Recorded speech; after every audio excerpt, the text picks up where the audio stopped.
सरकार कर्मचारी के संघर्ष का संज्ञान लेते ओल्ड पेंशन स्कीम लागू करने का काम करे, चाहे केंद्र सरकार हो चाहे हरियाणा की प्रदेश सरकार हो।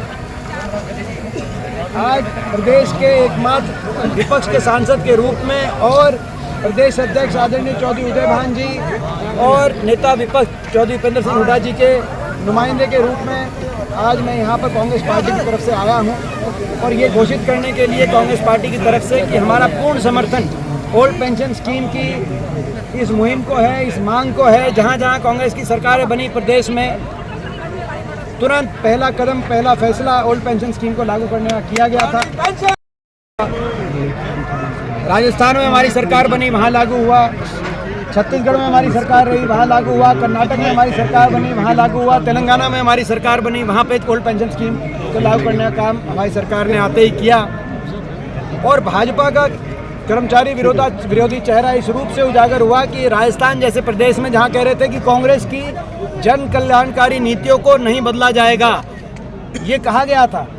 ये स्वयं प्रधानमंत्री जी ने भी कहा था कि प्रदेश में जो लाभकारी योजनाएं चल रही हैं उनको कांग्रेस की उनको नहीं बदला जाएगा राजस्थान में। लेकिन सरकार बनते ही कर्मचारियों की ओल्ड पेंशन स्कीम के फैसले को पलटने का काम वहाँ की भारतीय जनता पार्टी की सरकार ने किया, जो कि एक निंदनीय कृत कार्य है और जनता से विश्वासघात भी है। तो एक और भाजपा का कर्मचारी विरोधी चेहरा प्रदेश के कर्मचारियों के सामने है और दूसरी तरफ कांग्रेस पार्टी की हमारी नीति, कांग्रेस पार्टी कर्मचारी हितैषी नीतियां, जिसमें ओल्ड पेंशन स्कीम लागू करने की बात जो आश्वासन हमारा है।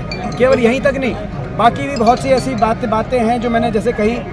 कर्मचारियों की ओल्ड पेंशन स्कीम अस्वीकार करते हुए सरकार ने कर्मचारियों पर लाठियां बरसाने का काम किया, जिसकी आज हम घोर निंदा करते हैं। कर्मचारियों के हाथों में कलम और कलम में ताकत होनी चाहिए, कर्मचारियों के सरों पर लाठियां नहीं बरसनी चाहिए। ये कर्मचारियों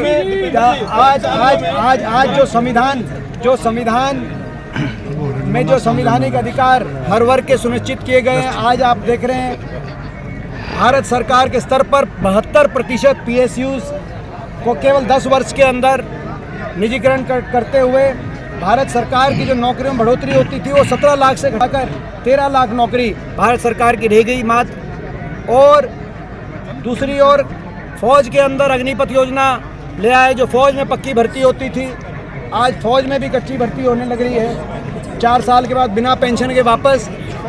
तो ये कर्मचारी विरोधी चेहरा नहीं है तो क्या हरियाणा के अंदर भी 2 लाख नौकरियों को समाप्त करने का काम किया, सरकारी नौकरियों को समाप्त करने का काम किया गया है। ये कहीं ना कहीं बैकडोर से मैं समझता हूँ कि ये सरकार संविधान विरोधी सरकार का चेहरा इसमें भी साबित होता है। केंद्र सरकार बन गई, केवल हरियाणा में ही नहीं, यहाँ तक कि इजराइल जैसी जगह भी सरकार ठेकेदारी कर रही है, जहाँ जिस प्रदेश से जो लोग अपना सारे देश हर एक देश, आप खबरें पढ़ के देखें, बांग्लादेश और नेपाल जैसे देश वहाँ से अपने नागरिकों को बुला रहे हैं।